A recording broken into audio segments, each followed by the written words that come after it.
What's going on, everybody? Goofy Rexy here. Hope everybody is doing well. And we're going to be talking about whether or not Apocalypse was worth the wait. Is he worth the hype here? We're going to be going through a couple quick things. We're going to talk about Apocalypse's tags. We're going to talk about him in the grand scheme of things. And how does he look with the other horsemen and their awakened abilities, right? Like, how powerful is this character going to be? How powerful is that full horseman team I'm going to be as well? We're going to talk about certain things like plug and play ability, where he may work in some of these like game modes. Will he potentially replace Archangel or any of the other characters on that Mutant Doom Raid team? And so much more, guys, that we're going to go through. But before we even dive into that, guys, please, if you haven't looked at the kit already, we are going to be summarizing the kit a little bit here in this video. But if you haven't looked at the full kit already, definitely go watch Tana's channel. Tana put this PowerPoint right here together, and he put together other information too. There's some other links that are there as well.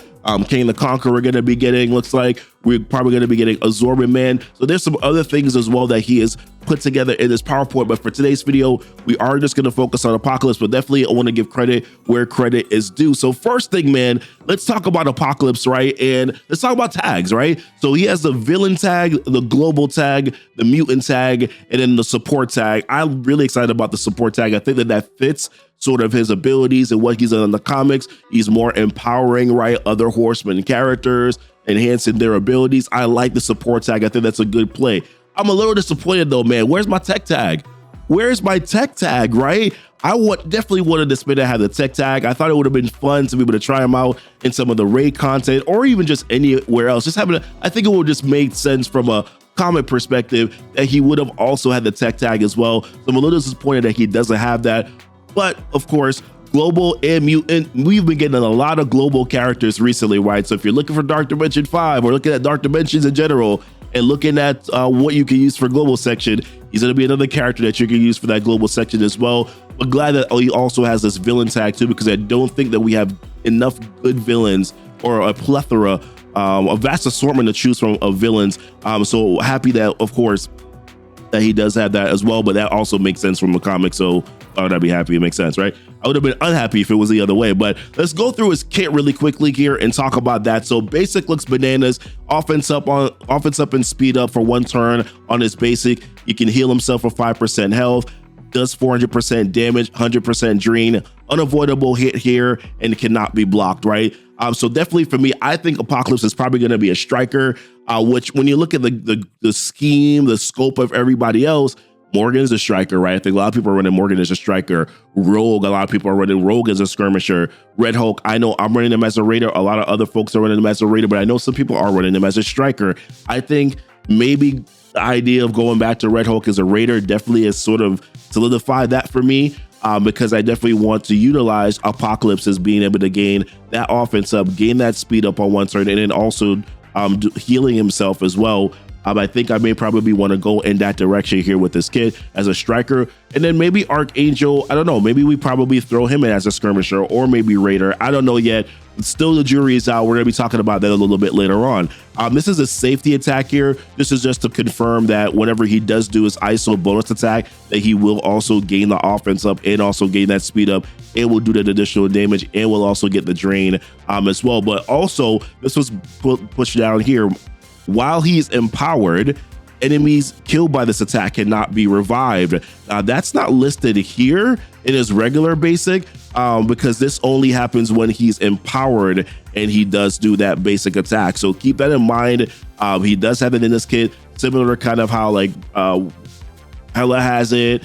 Other characters have that stuff in their kit too. All right, special ability here, attacking, it's an adjacent attack, 350% piercing damage. It does more damage, right, than your regular attacks.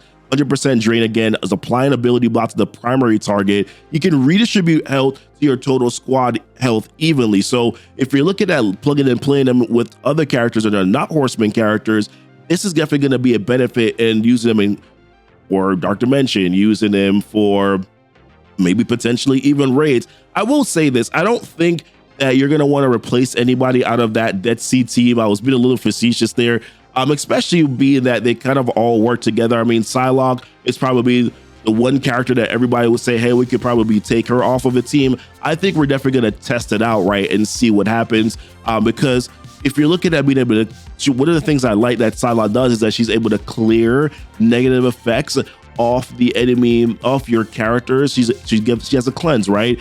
He has a cleanse too with this ability. So his special clears all negative effects from self and horseman allies, but he'll also do it for 2 other allies with the highest damage as well. So keep in mind, he's already going to clear it because Archangel is a horseman ally. He's going to clear it off of him.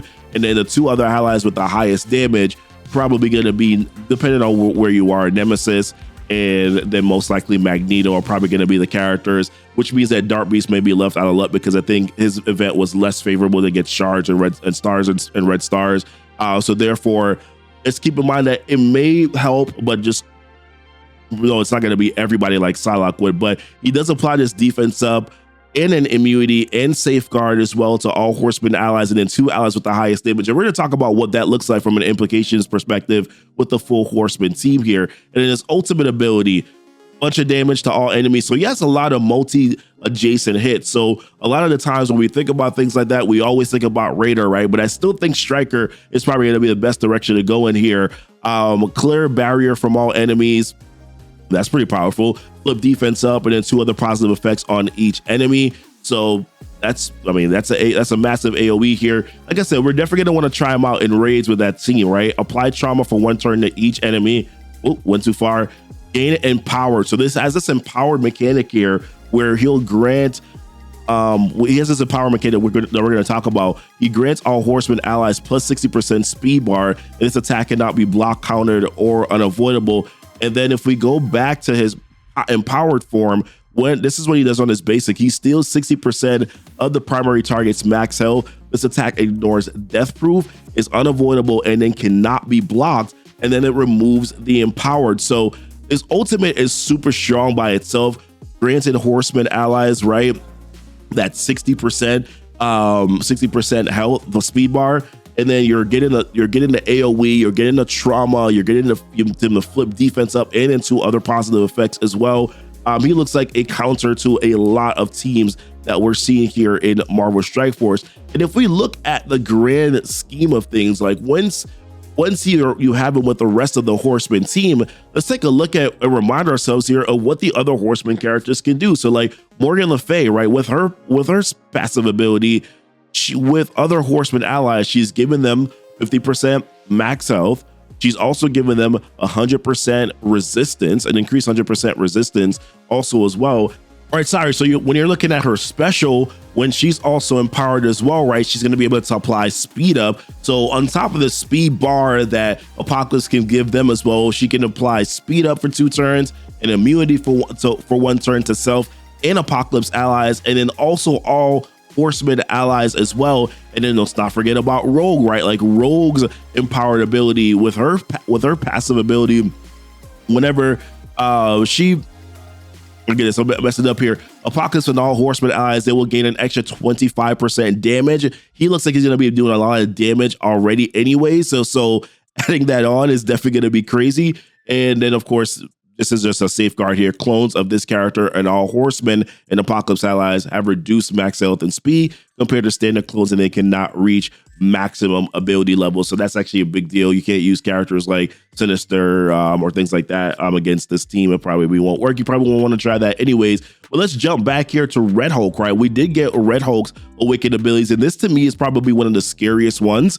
He can clear revive once on the primary target if Apocalypse is an ally, or with 3 or more horseman allies, he'll clear revive once on adjacent targets. So I don't think Dormammu teams are going to do very well against any Apocalypse team here. He can also fill the speed bar for 1 random adjacent horseman ally, so a lot of speed up that you can get from him here, and then fill speed bar for 1 random Apocalypse ally by 15%. Like, we probably want him to go faster, right? Based on how bananas this kit looks already. At the end of this character's turn, if Apocalypse is an ally, gain 1 charge, so he's gonna be able to gain his charges faster, like how he does in war. Not as fast, but still faster. Apocalypse and all horseman allies gain 60% focus. Once again, like, they need extra focus, right? But they do have that boosted resistance, so now we're filling it out with the extra focus. And curious to see what Archangel's awakened abilities are going to look like as well. So for me personally, where is this character going to be able to be used? I think everywhere, right? Everywhere in Marvel Strike Force, this Horseman team and arena is going to be insane. There's one thing I forgot to look at as well, his passive ability. This character cannot be revived. On spawn, he gains immunity. Enemies cannot gain immunity before this character's turn. 50% max health, gain 10% focus per Horseman, tech, and mutant allies, which is the reason why I'm like, why didn't you just give him a tech tag, right? 40% chance, a 40% counter chance, an additional 15% per villain ally. So if you're looking at the full Horseman team, that's Archangel, that's Morgan Le Fay. And then he'll clear stun like Dormammu and Doom. He'll block, heal self for 20% of his max health. But this one is a big one right down here where Horseman allies and self are immune to speed modifiers besides slow and speed up. So this looks like a direct counter to characters like Emma, the Eternals. I don't think that they're going to do very well. So I think this arena shard is going to end up being, again, Horseman versus Horseman team, which cannot be fun. But, you know, we kind of knew that this was coming. We've been bracing ourselves for this for the past couple months now. So in my opinion, is Apocalypse worth the hype? Yeah, I think he is. I mean, I definitely think he's definitely kind of sort of worth the wait here. I think there's a lot of things that he does that I say are probably definitely worth it, in my opinion. I'm looking forward to being able to grab him. I mean, he was the plug and play character.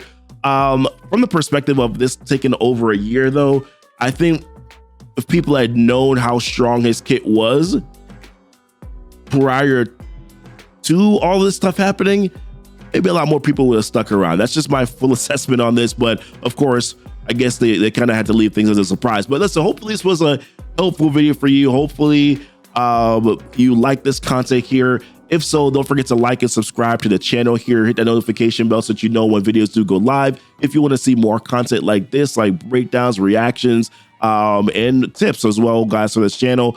Also check the links that are down below in the description. There's a link to my Instagram, Discord, Twitter, where I'm probably on most of the time here, and some other stuff that's down there too. My Patreon. That's another way to support the channel for just $1 a month. But yeah, I mean, appreciate you guys watching the video. Until next time, guys, y'all be blessed. Y'all be safe.